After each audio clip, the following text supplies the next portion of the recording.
Dans cette capsule, nous allons faire la section sur les tableaux d'effectifs et de fréquences. Commençons tout de suite avec un exemple. Voici un exemple de tableau d'effectifs et de fréquences que nous allons aller remplir ensemble. Ici, nous observons les moyens de transport que les élèves utilisent pour aller à l'école. La première colonne du tableau, c'est la modalité. La modalité, je vous rappelle, ce sont les choix de réponse. Donc, nous avons l'autobus, la marche, le vélo et le scooter. À la deuxième colonne, nous avons les effectifs. L'effectif, c'est le nombre de personnes qui vont voter pour cette modalité. Donc, on peut voir qu'il y a 650 élèves qui prennent l'autobus et 60 élèves qui prennent la marche. À la troisième colonne, nous avons ce qu'on appelle la fréquence. Les fréquences, c'est toujours en pourcentage. Alors, j'ai le pourcentage de personnes qui ont voté pour une certaine modalité. Dans cet exemple, on voit qu'il y a 6,25% des élèves qui vont aller à l'école en vélo. Par ailleurs, il y a 5% des élèves qui vont aller à l'école en scooter. Et finalement, dans le tableau, il y a la rangée totale qui nous indique combien de personnes ont voté au total. Dans cette étude, il y a 800 élèves qui ont voté et qui y ont participé. Alors, qu'est-ce qu'on doit faire en premier? Première chose qu'on pourrait aller faire, c'est remplir la case totale pour la colonne fréquence. Donc, lorsque je parle de pourcentage, le total, la somme de tous les pourcentages doit toujours donner 100%.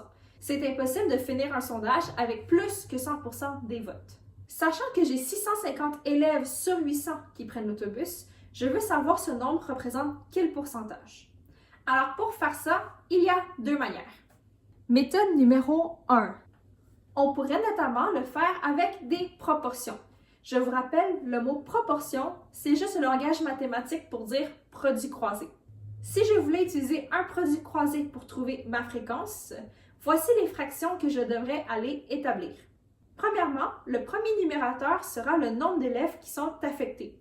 Ici, il y en a 650. Mon dénominateur, c'est le total, donc 800, qui sera égal à ma deuxième fraction. Dans ma deuxième fraction, j'ai une information que je connais, qui est le pourcentage total, 100%, qui sera dans mon dénominateur. La quatrième et dernière information, c'est ce que je cherche. Je cherche combien de pourcents, donc combien d'élèves sur 100 est égal à 650 sur 800. On effectue notre produit croisé en faisant 100 fois 650 divisé par 800 et on obtient ainsi un pourcentage de 81,25. Méthode numéro 2. Il y aurait une deuxième manière d'effectuer ce calcul afin d'obtenir la même réponse qui était de 81,25%. À la place d'utiliser un produit croisé, nous allons tout simplement faire un calcul de pourcentage. Pour faire ça, nous allons prendre notre colonne effectif, donc j'ai 650 élèves sur 800, et je vais tout simplement prendre cette fraction et multiplier par 100, et ça va automatiquement me donner mon pourcentage. Alors 650 divisé par 800 fois 100 me donne bel et bien 81,25. Donc, pour les autres calculs de cet exemple, vous pouvez choisir la manière que vous préférez. Moi, je vais continuer à faire celle avec le produit croisé. Si nous voulons aller trouver maintenant le pourcentage d'élèves qui marchent pour aller à l'école, le produit croisé à effectuer sera donc de 60 sur 800 est égal à ce que je cherche, donc la variable x, sur 100. Je fais mon produit croisé, donc 100 fois 60 divisé par 800, et j'obtiendrai ici un pourcentage de 7,5%. Pour le vélo et le scooter, on veut travailler à l'inverse. Je connais le pourcentage et je veux travailler à l'inverse pour savoir combien d'élèves ont voté pour ces modalités. Commençons avec le vélo. Je sais que j'ai 6,25% d'élèves qui utilisent le vélo, alors je peux encore faire un produit croisé pour trouver mon effectif. Voici les fractions que nous allons utiliser. D'un côté, j'ai ma variable x, c'est-à-dire ce que je cherche, sur un total de 800. En effet, je veux savoir combien d'élèves sur 800 ont voté pour le vélo. Et ma deuxième fraction sera 6,25 sur 100.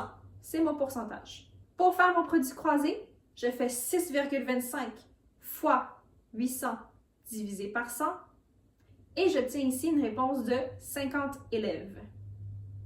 Puis, pour terminer, on va trouver le nombre d'élèves qui ont voté pour le scooter.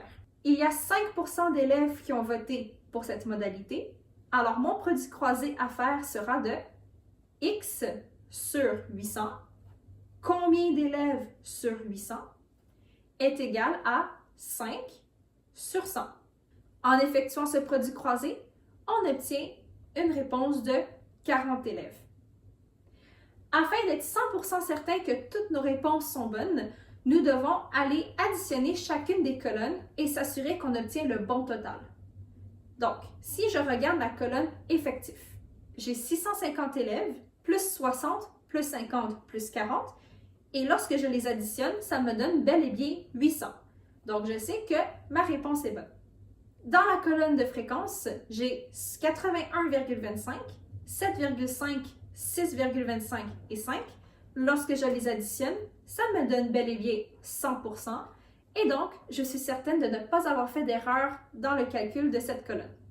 Et voilà! Avec cet exemple, vous savez maintenant comment aller remplir un tableau d'effectifs et des fréquences.